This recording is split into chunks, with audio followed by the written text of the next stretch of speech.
Hey guys, this is B-Rai. Welcome to The How To, the channel where we talk about the things that are not taught at school, like how does Moses make tea? He brews, of course. Anyway, today we're gonna be talking about how to sleep well and wake up fully recharged. The first step is to know the importance of good sleep. The second is to develop a good sleeping habit. Step 1. Know the importance of good sleep. Did you know that 68% Americans have trouble sleeping at least once a week? That's about 164 million people, y'all. In 2015, Americans spent $41 billion on aids and remedies. By 2020, it's aimed to grow about $11 billion. That's $52 billion total. Stop spending money on that! Proper sleeping is what we need. In fact, it's influential for a lot of things that we didn't know, like memory, focus, attention, muscle region, losing stress, staying away from depression, and even weight loss.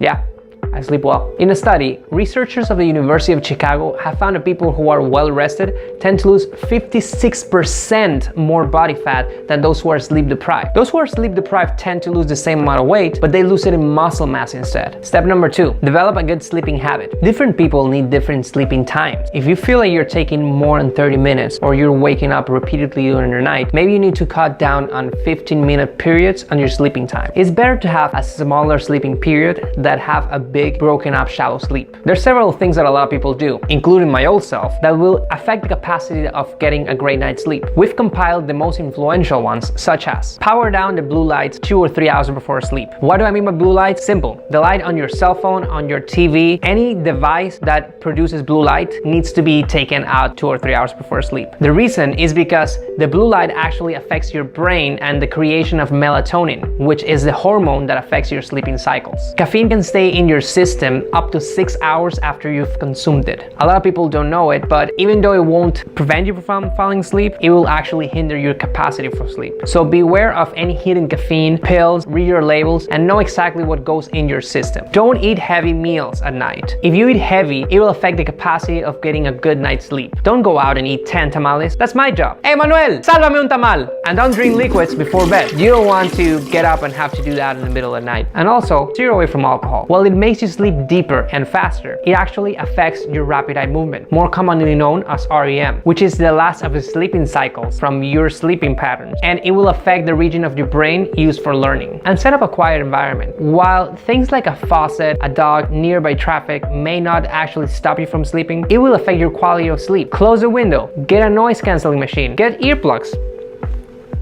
Now I cannot hear you anymore! And set your cell phone away from you. You don't want to have the cell phone close enough so you check out a last minute text, a last minute social media, or when you're turning around in the middle of the night to have the urge to check the clock. It's not gonna go any faster. If you keep your phone away from you, it will also prevent snoozing because you'll have to get up and walk to the phone in order to turn the alarm off. If you're a person who likes power naps, you can have them in the middle of the day, but make sure that you don't overdo them. Do them in 20-minute periods, no more than that. That way you'll wake up refreshed instead of more tired. Beds are for sleeping and sex. If you do only these 2 activities, you're training your brain to fall asleep quicker once you lay down in bed. Dr. Andrew Weil, MD, has developed a breathing technique that has helped thousands of people get relaxed and fall asleep quicker. It's a 3-step technique called the 4-7-8. First, you inhale through your nose for 4 seconds, then you hold in the air for 7 seconds, and finally, you exhale through your mouth for 8 seconds. Let me demonstrate.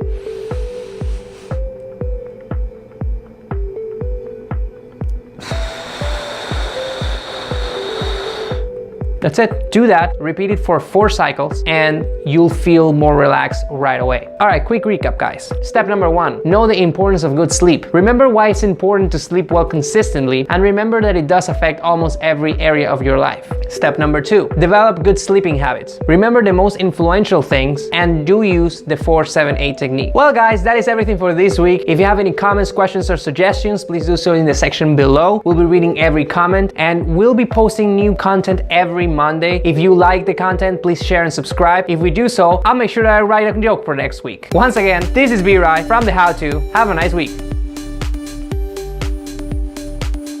That's 164 people, yo! Not 164, it's 164 million. Americans have the and be fully recharged. And get fully recharged, be fully recharged. I was doing good.